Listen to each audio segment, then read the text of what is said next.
ओम श्री परमात्मने नमः। ओम श्री गुरुभ्यो नमः। ओम श्री ऋषिभ्यो नमः। ओम असतो मा सद्गमय तमसो मा ज्योतिर्गमय मृत्योर्मामृतंगमय। ओम शांति शांति शांति।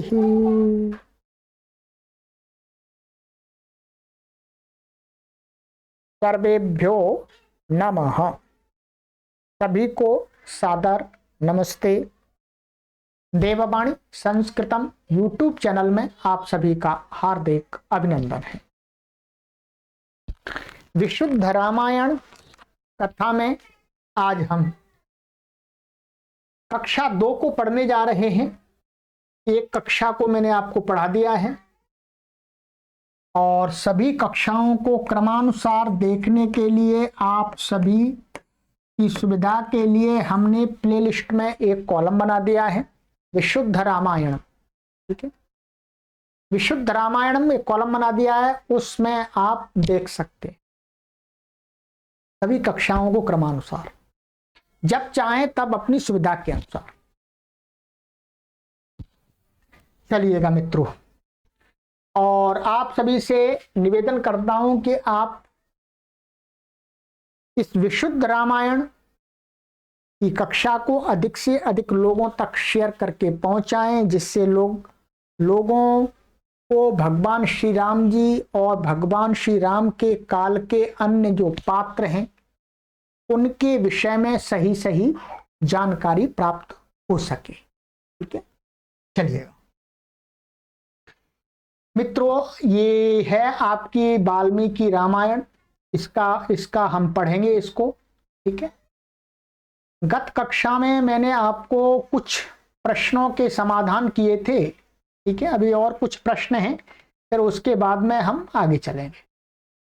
एक तो हमने भगवान श्री राम जी के काल का निर्णय कर दिया था, वो आपको विस्तार से समझा दिया था हमने। ठीक है, ये उनका काल क्या है। और दूसरा और प्रश्न था कि ये इतिहास का ग्रंथ है। ठीक है, और हमारे यहाँ इतिहास लिखने की जो परंपरा है वो थोड़ी सी भिन्न है। ठीक है, हमारा जो इतिहास होता है उसका जो मूल उद्देश्य होता है वो होता है लोगों को धर्म अर्थ काम की और मोक्ष की प्राप्ति कराना। ठीक है, उसके पढ़ने पढ़ाने से, सुनने सुनाने से। तो इसलिए उसमें कुछ कथाएं भी रखी जाती हैं और जो सत्य घटना होती है किसी व्यक्ति के इतिहास को बताया जाता है, उसको भी बताया जाता है साथ साथ में। ठीक है, ये हो गया। अब मित्रों, हम एक प्रश्न पर चलते हैं। यहां पर ऐसा कहते हैं, एक ये बहुत गलत विचारधारा संस्कृत भाषा के पढ़े पढ़े विद्वानों के अंदर भी जमी हुई है, बैठी हुई है। जन सामान्य की तो बात ही क्या। ठीक है, एक ऐसी धारणा बैठी हुई है कि जो ये रामायण काव्य है, रामायण इसको काव्य भी बोलते हैं, महाकाव्य बोलते हैं। ठीक है, और इतिहास ग्रंथ भी है। कहते हैं कि सबसे पहला काव्य यही है। श्लोकबद्ध माने अनुष्टुप छंद में ये जो रामायण है ये अनुष्टुप छंद में है। ठीक है, कहते हैं कि सबसे प्रथम काव्य यही है, इससे पहले अनुष्टुप छंद था ही नहीं। इतने संस्कृत को पढ़ते हैं और एक ऐसी इस रामायण के विषय में ऐसी एक धारणा बना के रखी हुई है कि अनुष्टुप छंद का सबसे पहला प्रादुर्भाव महर्षि वाल्मीकि जी ने किया और इसलिए ये सबसे आदि काव्य बोलते हैं। इस पर थोड़ा सा विचार कर लेते हैं, 2-4-5 मिनट। ठीक है, समझ लेते हैं इसको। देखिएगा, सबसे पहले एक श्लोक इसके लिए प्रस्तुत करते हैं। क्या करते हैं? एक श्लोक है, एक श्लोक आया है, ठीक है, यहां ये रामायण के अंदर एक श्लोक आया है कि जब महर्षि वाल्मीकि जी जो तमसा नदी है, तमसा नदी के तट पर बैठे हुए थे, तो वहीं पर उन्होंने क्या देखा, एक बहेलिये ने एक जो काम मोहित जो क्रौंच पक्षी थे, माने आपस में जो शारीरिक संबंध बना रहे थे क्रौंच पक्षी, तो बहेलिये ने अपने धनुष से उनको मार दिया। तो इस मारने वाली वो तड़प करके जो आपस में तब वो शारीरिक संबंध बना रहे थे क्रौंच पक्षी दोनों, माने मेल और फीमेल, तब क्या है, उन जो बहेलिये के द्वारा वो मारे गए, तो उनको देख करके महर्षि वाल्मीकि के मन में कुछ विचार आया, दुख उनको हुआ, और उनके मुख से श्लोक निकल पड़ा। कहते हैं क्या श्लोक निकल पड़ा? ये निकल पड़ा,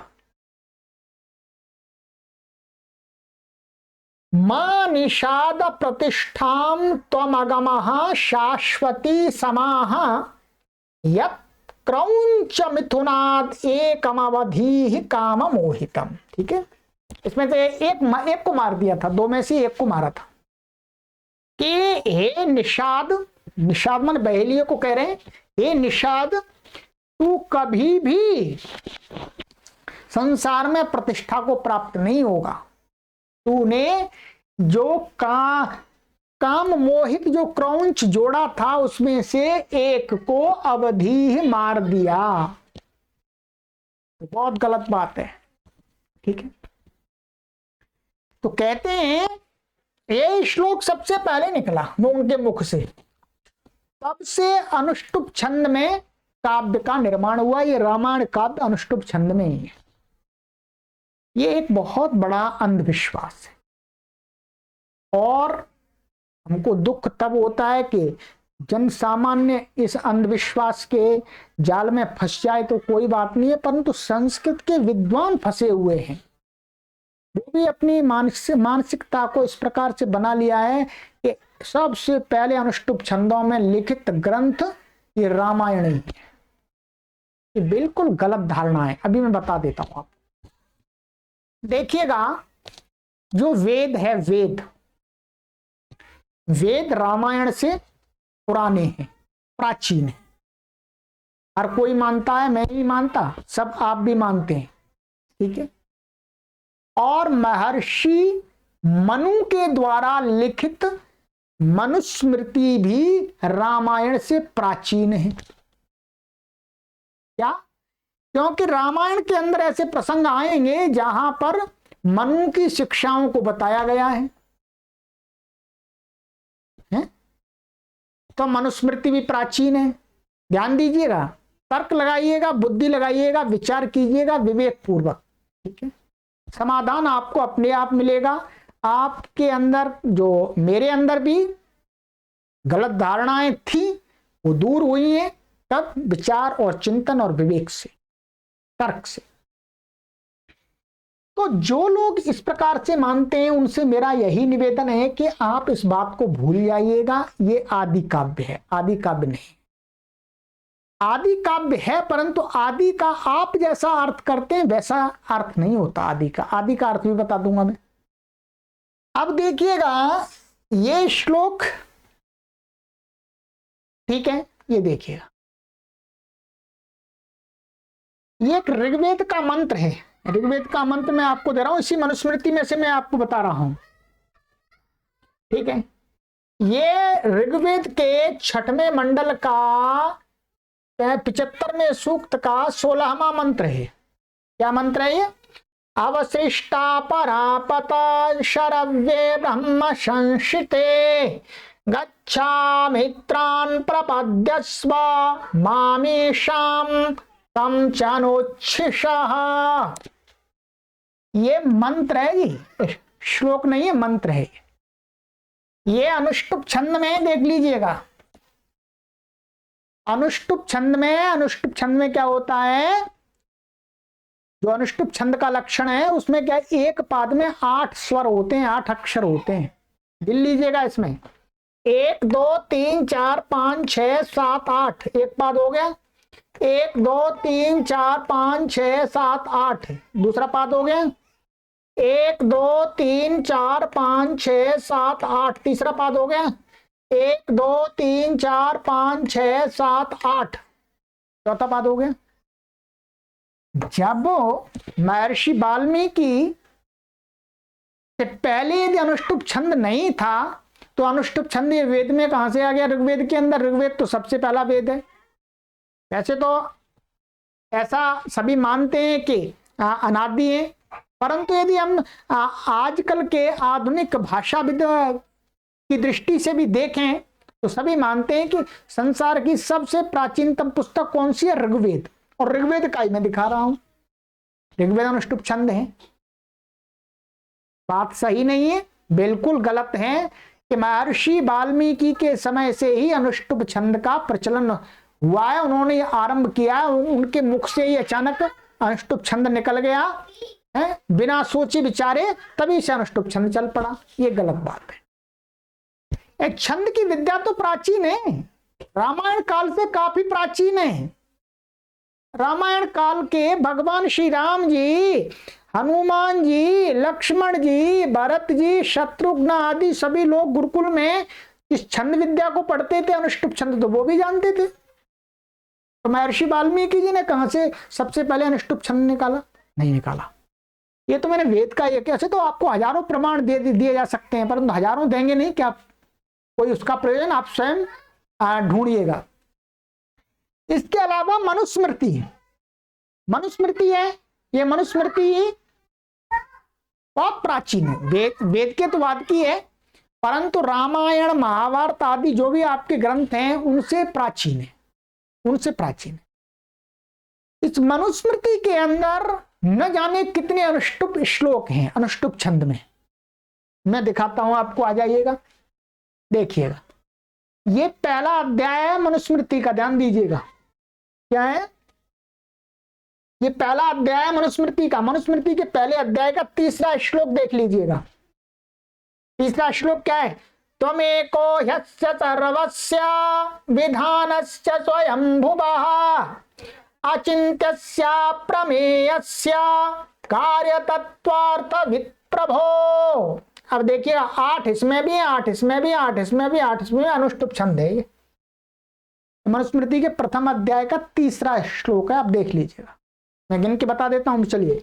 1 2 3 4 5 6 7 8 हो गए, एक बात। 1 2 3 4 5 6 7 8, 8 हो गए। 1 2 3 4 5 6 7 8, 8 हो गए। 1 2 3 4 5 6 7 8, 8। माने जो स्वर है इसमें केवल स्वर गिने जाते हैं, अक्ष गिने जाते हैं, माने वॉबल्स गिने जाते हैं, व्यंजन नहीं गिने जाते। ठीक है, यह अनुष्टुप छंद है। और इसी में आगे मैं 1 2 दिखा देता हूं, या सैकड़ों ऐसे श्लोक आपको देख लीजिएगा मनुस्मृति में।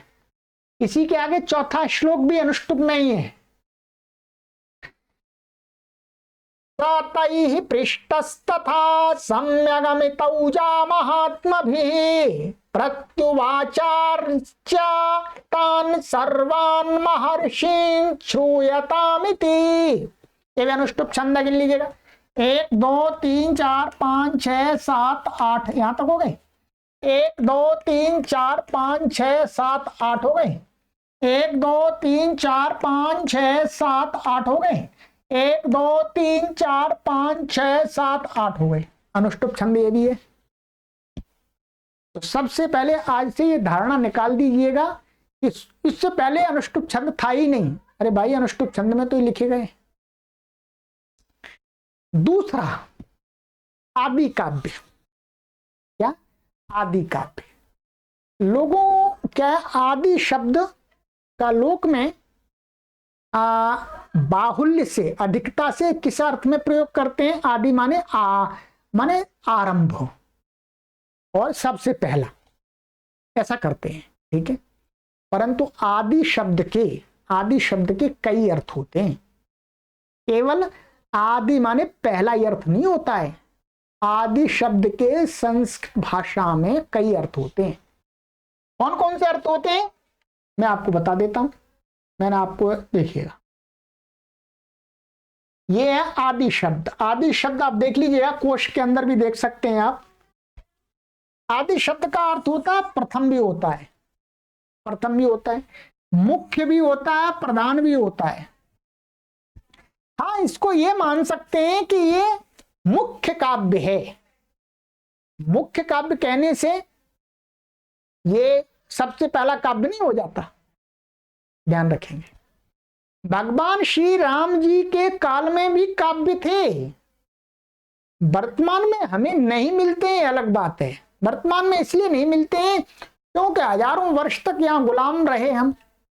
हमारा साहित्य सभी जला दिया गया, नष्ट कर दिया गया, नष्ट कर दिया गया, अपार साहित्य नष्ट कर दिया गया। तो अब कहां से मिलेंगे? तो इस प्रकार से यदि आपके मन में यदि ये विचार है कि ये सबसे पहला काव्य यही है, इससे पहले कोई काव्य ही नहीं था, बहुत सारे थे, बहुत सारे थे, आज नहीं मिलते हैं, तो इसका मतलब ये नहीं है कि नहीं थे, नष्ट कर दिए गए। भगवान श्री राम जी भी अनुष्टुप छंद पढ़ते थे, हनुमान जी भी पढ़ते थे, उस समय उनसे पहले भी पढ़ते थे। वेद काल से ही पढ़े जा रहे हैं, वेदों में आ गया अनुष्टुप छंद। तो अब इस बात को भूल जाइएगा कि सबसे पहले अनुष्टुप छंद का आरंभ महर्षि वाल्मीकि ने किया था। ये गलत धारणा समाज में फैला दी है बिना तर्क के। इसका कोई सार नहीं है, इसको समाप्त कर दीजिएगा, ठीक है। चलिए, ये दो मैंने आपको इसका उत्तर दे दिया, एक अनुष्टुप छंद, ठीक है। और देखिएगा, अनुष्टुप छंद वेद में भी मिल गया और मनुस्मृति में भी, और इसी रामायण के अंदर, इसी रामायण के अंदर हनुमान जी के लिए श्लोक आए। हनुमान जी तो मतलब वो महर्षि वाल्मीकि ने बनाए हैं, ठीक है। तो वहां पर यह कहा गया है कि भगवान हनुमान जी माना हनुमान जी महाराज वो भी छंद को जानते थे, व्याकरण को जानते थे। देखिएगा, श्लोक में आपको दिखाता हूं, इसी रामायण के श्लोक आएंगे आपको। एक मिनट,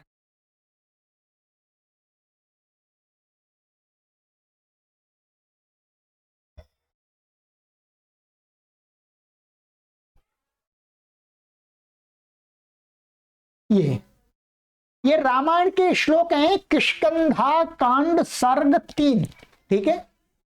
श्लोक है, यहां पर हनुमान जी को कहा है कि हनुमान जी क्या क्या विद्याएं जानते थे, हनुमान जी को क्या क्या उन्होंने पढ़ा था। तो यहां पर आया है कि ये लिखा हुआ है, व्याकरणम कृत्स्नम अनेन बहुधा श्रुतम, ऋग्वेद विनीतस्य न अयम न यजुर्वेद धारिणः न साम वेद विदुषा शक्यमेव विभाषितुम। ये कहते हैं कि जो हनुमान जी थे वो ऋग्वेद को भी उन्होंने पढ़ा था, उन्होंने यजुर्वेद को भी पढ़ा था, सामवेद को भी पढ़ा था, ठीक है। अब भगवान हनुमान जी ने ऋग्वेद को पढ़ा था, तो वो तो अनुष्टुप छंद जानते ही थे। अनुष्टुप छंद उन्होंने पढ़ा था, नहीं पढ़ा था, पढ़ा था, ठीक है। ये महर्षि वाल्मीकि लिख रहे हैं। तो इसलिए ये बात बिल्कुल गलत है। और जिसने वेद पढ़ा है, वेद पढ़ने से पहले क्या पढ़ना होता है? षडंग पढ़ना होता है, शिक्षा, कल्प, व्याकरण, ज्योतिष, छंद, निरुक्त, ये पढ़ने पड़ते हैं। तो छंद पढ़ना पड़ता है, छंद में अनुष्टुप छंद है ही। तो छंद विद्या भगवान श्री राम जी से बहुत प्राचीन की है, कोई नई नहीं है। अनुष्टुप छंद बहुत प्राचीन है, बहुत प्राचीन है, ठीक है। चलिएगा, ये मैंने आपको इसका समाधान दे दिया है, ठीक है। अब मित्रों, एक प्रश्न मन में बहुत प्रचलित है, जो महर्षि वाल्मीकि थे उनके विषय में ऐसा समाज में फैल गई ये धारणा कि वो पहले डाकू थे। कौन थे? डाकू। फिर अचानक उनके जीवन में कभी ऐसा हुआ, ये कहते हैं लंबी घटना है, सभी आप जानते हैं, उस घटना को सुनाने का कोई लाभ नहीं है, परंतु इतना जरूर आप जानते हैं कि महर्षि वाल्मीकि को डाकू के रूप में प्रसिद्ध कर दिया। और महर्षि वाल्मीकि जी को डाकू के रूप में किसने प्रसिद्ध किया? तो तथाकथित रामायण है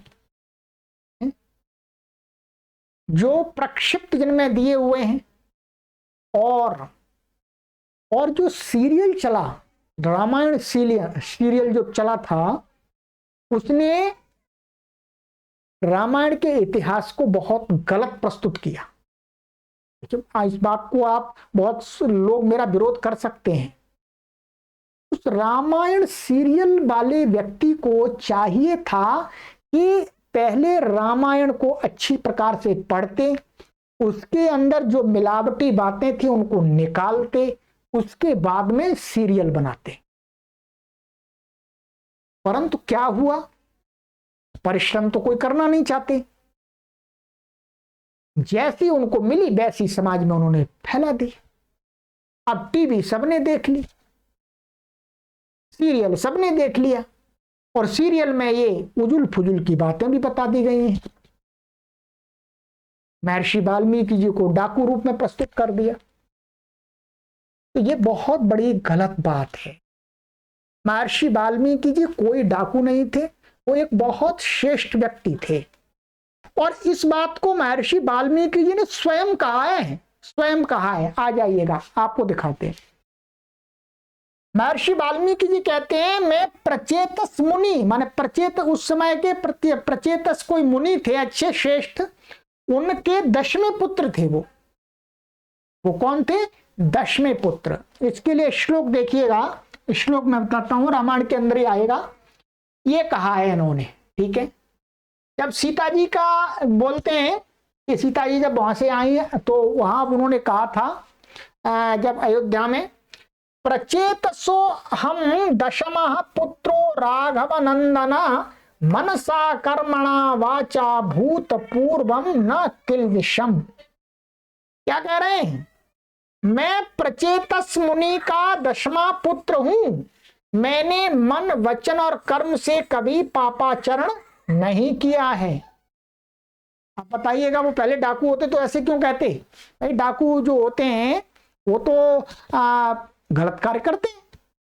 तो यहां पर श्लोक में ये कहा गया है कि मैं प्रचेतस मुनि का 10वां पुत्र हूं, और मैंने आज तक लिखा भूतपूर्व, मैंने पहले, आज से पहले कोई भी गलत कार्य नहीं किया। अब बताइएगा, सीरियल ने क्या दिखा दिया? सीरियल ने हमारे मन को तो उल्टा बना दिया, वही रील हमारे दिमाग में घूम गई। अब उस रील को निकालना है मित्रों, तो आप सभी को पुरुषार्थ करना पड़ेगा, बहुत पुरुषार्थ करना पड़ेगा, ठीक है। इस बात को मैं कहता हूं कि सीरियल बनाने वाले कोई संस्कृत के कोई विद्वान नहीं थे, इसलिए ये और ज्यादा भ्रांतियां बढ़ गई। हमारे जो महापुरुष थे, उन महापुरुषों को समाज में गलत रूप से प्रस्तुत कर दिया। लोगों के मन में महापुरुषों के प्रति अलग प्रकार की धारणा बन गई, जो कि हमारे महापुरुष ऐसे थे ही नहीं, ठीक है। तो ये आज के बाद में आप सभी इस बात पर ध्यान देंगे, महर्षि वाल्मीकि जी एक बहुत श्रेष्ठ व्यक्ति की संतान थे, प्रचेतस मुनि के पुत्र थे, ठीक है। तो उन्होंने ही इस रामायण को लिखा है, कहते हैं। चलिएगा, ये हो गया, आपको ये बता दिया मैंने। कुछ लोग इस प्रकार की बातें भी प्रचारित करते हैं मित्रों, जिनका कोई आधार नहीं है। कुछ हमने सुना है, बहुत लोगों से सुना है ऐसा। कुछ लोग कहते हैं कि राम के जन्म से पूर्व ही सारी लीला लिख गई थी। कि राम ये करेंगे, ऐसा झगड़ा होगा, है कैकेयी उनको वनवास देंगी, ठीक है भरत को सिंहासन मिलेगा, है रावण को मारा जाएगा। ये सारी कहानी पहले लिख दी गई थी। और किसने लिखी पता नहीं है, कहते भगवान ने लिख दी। अरे भाई भगवान इस प्रकार की कहानियों को नहीं लिखते हैं, भगवान किसी प्रकार की कहानी नहीं लिखते हैं। भगवान एक सुप्रीम पावर है, सुप्रीम एनर्जी है, परम सत्ता है। वो कहानियां लिखने का काम नहीं करते हैं। यदि आपने दर्शन पढ़ा होता, लोगों ने ऋषियों द्वारा प्रणीत यदि दर्शन पढ़े होते, तो इस प्रकार की तर्क से रहित बातें, सार से शून्य बातें ना कहते लोग। पर दर्शन पढ़ा नहीं तो कुछ भी बोलते रहते हैं। और लोगों को ऐसा उदाहरण देते हैं, ऐसा उदाहरण देते हैं और कहते हैं देखो भाई, कोई व्यक्ति घर बनाता है तो घर बाद में बनता है, नक्शा पहले बनता है क्या? घर बनाने वाला नक्शा पहले बनवाता है, फिर बाद में घर बनता है। तो कहते हैं इसी प्रकार से भगवान राम ने जो क्रियाएं बाद में, काम बाद में किए, पहले तो उनका खाका तैयार हो गया था। आप सभी बुद्धिमान लोग विचार कीजिएगा, क्या घर के नक्शे और घर की जो बिल्डिंग बनाने वाली जो बात है, क्या वो किसी मनुष्य के जीवन पर घटित हो सकती है? घटित हो सकती है? क्या मेरे जीवन का कोई नक्शा बना सकता है? मैं स्वयं ही नहीं बना सकता हूं, कोई नहीं बना सकता। किसी के जीवन का नक्शा कोई कैसे बना देगा? हमारे जीवन का नक्शा हमारे कर्मों से बनता है। हमारे पिछले जन्म के कर्म और इस जन्म के कर्म मिल करके हमारे जीवन का नक्शा बनाते हैं। कोई व्यक्ति जीवन का नक्शा नहीं बना सकता है मित्रों। तो इस प्रकार की बातें लोगों की समझ में आती हैं। घर के नक्शे से भगवान श्री राम जी के जीवन को नाप देते हैं और लोग हाँ समझते हैं। बिल्कुल ऐसी तर्क रहित बातें भी लोग मानते रहते हैं, तो हमको भी कभी आश्चर्य होता है मित्रों। तो मित्रों ऐसा कुछ भी नहीं है, उस काल की ये घटनाएं हैं, उस प्रकार की मतलब घटी, उस प्रकार की परिस्थितियां तैयार हुई, ठीक है, और वो भगवान राम को काम करने पड़े। अब मैं संस्कृत भाषा का प्रचार कर रहा हूं, अभी मेरी कोई पूर्व योजना नहीं थी कि मैं आगे चल करके मैं बहुत पूरे देश विदेश में प्रचार करूंगा। हाँ, हमने सोचा था संस्कृत पढ़ेंगे तो संस्कृत को पढ़ाएंगे, परंतु ये तो कभी नहीं सोचा था भाई कि हम YouTube चैनल पर पढ़ाएंगे। और जब हमने संस्कृत पढ़ी थी तब YouTube चैनल था ही नहीं, ठीक है। परंतु कुछ लोग बाद में चल करके कहेंगे जी अरे वो तो उनकी पूर्व पहले की योजना थी। और हम आपसे सत्य बताते हैं कि हमने 4 साल पहले कुछ सोचा ही नहीं था कि हमको YouTube चैनल पर पढ़ाना है। हाँ, YouTube चैनल की टेक्नोलॉजी सामने आई, थोड़ा सा हमें लगा कि हम थोड़ा सा कुछ अच्छा कर सकते हैं, तो इसमें हम लगे और हम आगे बढ़ते जा रहे हैं। परंतु इसकी कोई पूर्व योजना नहीं थी हमारी, ये ध्यान रखेंगे, और किसी की नहीं होती। जब व्यक्ति पुरुषार्थ करता जाता है और आगे बढ़ता जाता है तो नए नए उसको मार्ग सूझते जाते हैं, नए नए मार्ग उसको खुलते जाते हैं, लोग मिलते जाते हैं, सहयोग मिलता जाता है और कार्य आगे चल पड़ता है, ठीक है। और कुछ कार्य ऐसे भी होते हैं कि पहले उनकी पूरी योजना बनाई जाती है, ठीक है, और फिर किए जाते हैं। कुछ ऐसे भी होते हैं, परंतु ऐसा नहीं कि जितनी योजना बनाई उतने ही सीमित रहेंगे। वो पहले प्रारंभिक तौर पर हम योजना बनाते हैं, कोई व्यापार करते हैं, कुछ भी करते हैं, परंतु आगे चल के उसमें परिवर्तन होते रहते हैं अवसरों को देख करके। तो ये बात भी बिल्कुल निराधार है मित्रों कि ऐसा नहीं है किसी ने भगवान श्री राम जी का कोई नक्शा नहीं बनाया कि वो ऐसा करेंगे ऐसा करेंगे ऐसा करेंगे, ऐसा नहीं। कोई भी माता, कोई भी पिता है, कोई भी भाई, कोई भी सगे संबंधी अपने परिवार वालों को क्यों कष्ट में डालेंगे, परंतु मन में मोह, ठीक है, कैकेयी के मन में मोह आ गया था, उसको ऐसा लगा था कि भाई मैं अपने पुत्र को ही राजकुमार बनाऊंगी, इसलिए उसने गलत कदम उठा दिया, ये उसकी गलती थी, ठीक है। तो ये भी एक आधारहीन कथा है, इसको और हम आगे विस्तार से चर्चा करेंगे, जब अवसर आएगा तब बताएंगे, जब कैकेयी की बात आएगी तो, ठीक है। अब दूसरा इसमें यह आता है कि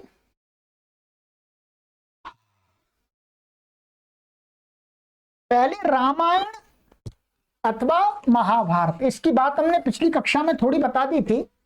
बहुत सारे जो लोग हैं, प्राय करके जो पढ़े लिखे लोग हैं और पाश्चात्य पद्धति से पढ़े हुए विद्वान हैं, वो ऐसा कहते हैं महाभारत पहले लिखा गया है, रामायण बाद में लिखी गई है, ठीक है। अब वो कहते हैं केवल, और वो कहते हैं यदि उनको कहीं कहता है रामायण पहले की है महाभारत बाद का है, तो वो को प्रमाण दो, तो प्रमाण उनको आज दिए जा रहे हैं। रामायण बहुत प्राचीन है, आपको समय हमने बता दिया था, लगभग 2.25 करोड़ वर्ष से अधिक हो गई है, ठीक है। महाभारत को लगभग 5000 वर्ष हो गए, ठीक है, लगभग 5000 वर्ष के करीब। रामायण में और महाभारत में बहुत अंतर है। अब प्रमाण चाहिए, ठीक है। प्रमाण ये है कि रामायण के अंदर महाभारत के पात्रों का वर्णन नहीं है, ध्यान दीजिएगा। सबसे पक्का प्रमाण तो यही है कि रामायण के अंदर महाभारत के किसी पात्र का नाम नहीं है, परंतु महाभारत के अंदर रामायण के पात्र का नाम आया है। एक श्लोक दिखाता हूं, आइएगा, बस इसी से अनुमान लगा लीजिएगा।